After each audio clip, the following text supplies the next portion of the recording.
everyone, and welcome to my channel. I'm Nicole, and today I am super excited to share with you my new toy. Meet Jenny. Jenny is a Juki DDL 555 or 5550 N-7. We're still getting to know each other, but I have been wanting a machine like this since I sewed on an older model at an internship in the garment district in New York. It's made in Japan.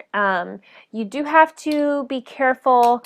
There are some models that are no longer made in Japan, and the ones that are actually made in Japan are of higher quality. It has a lot of really great features that I am super excited to show you guys. Some features I don't even know yet.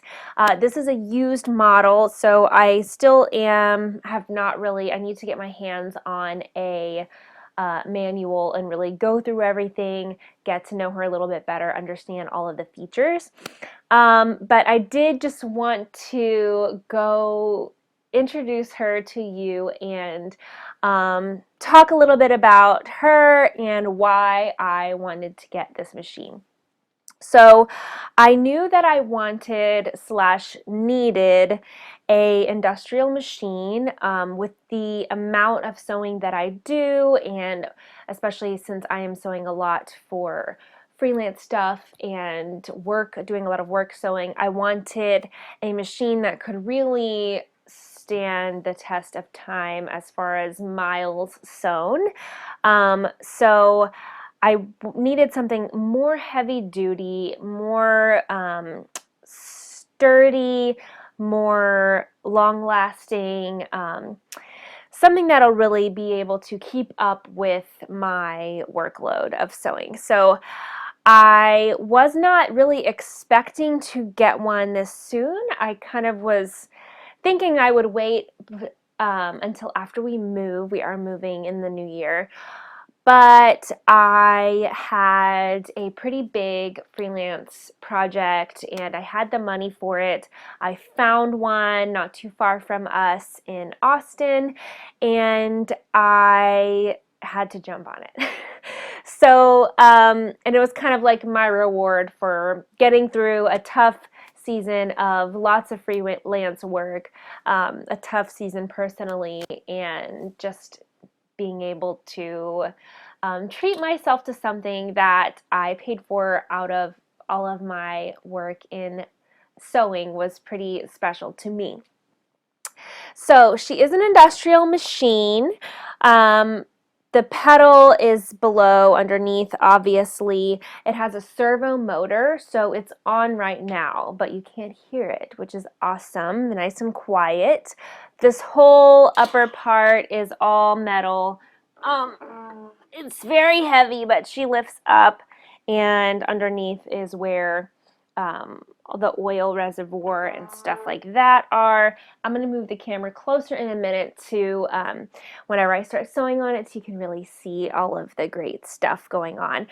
It is a partial computer machine. Now, I don't 100% understand all of this yet.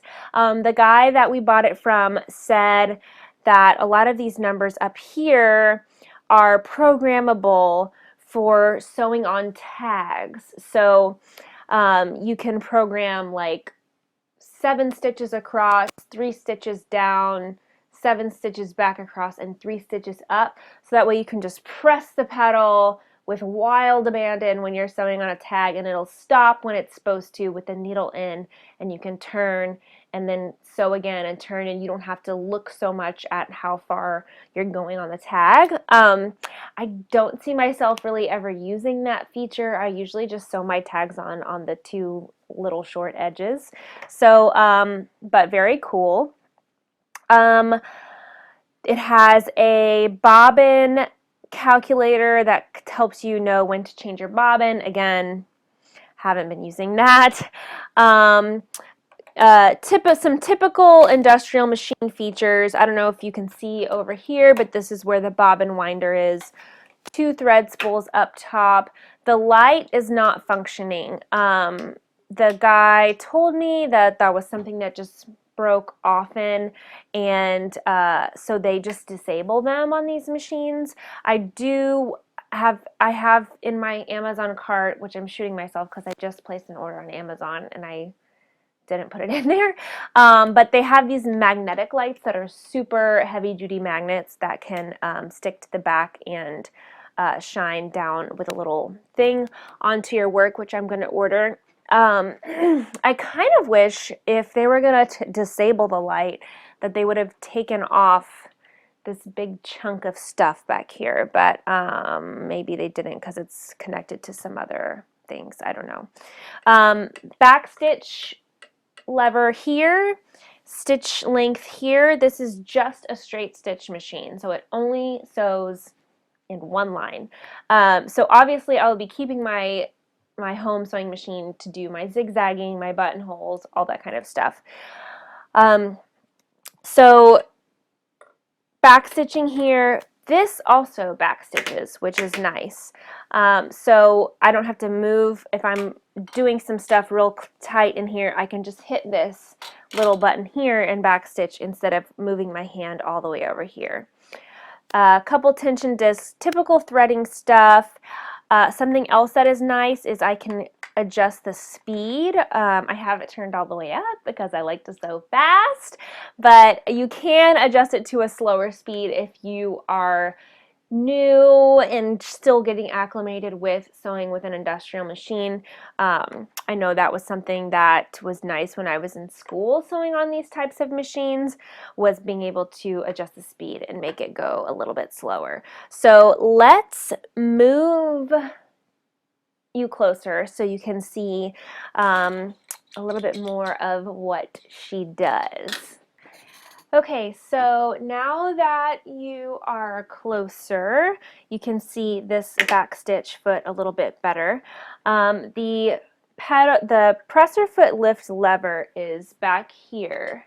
Can you see that? Yes, is back here, which may seem a little inconvenient to you, but the cool thing is that when I press backwards on the foot pedal with my heel, the presser foot lifts, which is awesome because I don't have to move my hands anywhere. I can lift the presser foot by pressing back on my heel just slightly and release it by dropping it down, which is very, very, very, very cool.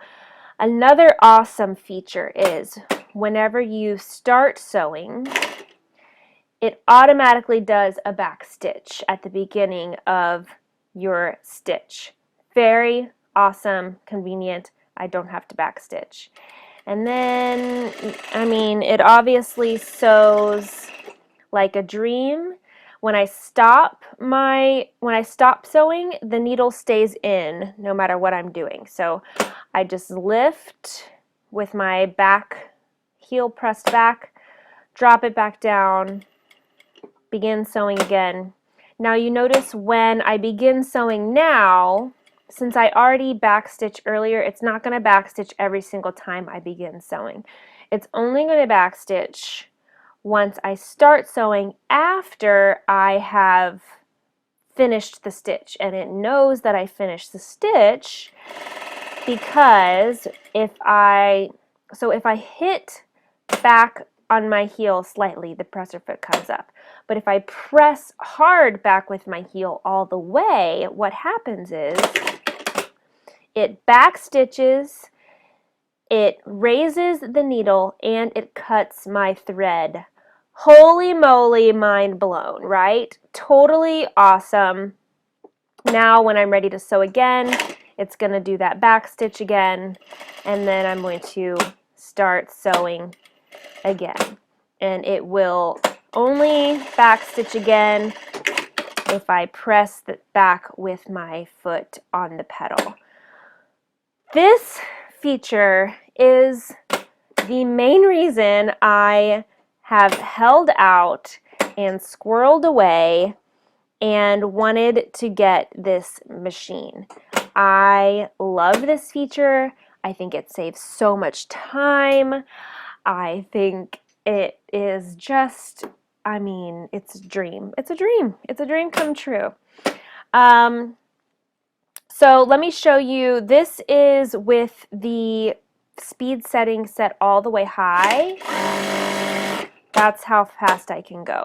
Now it's still, I can still slowly, obviously.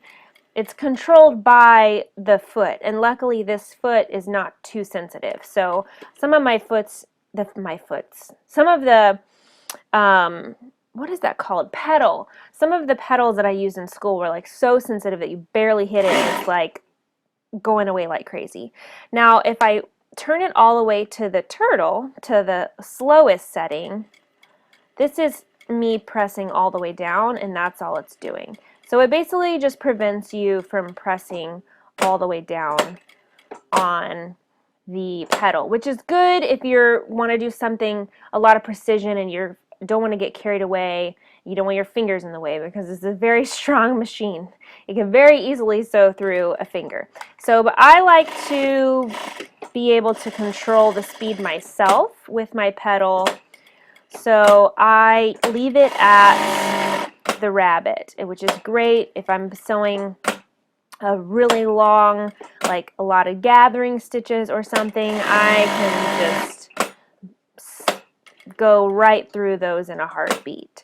So that is another great thing about this machine.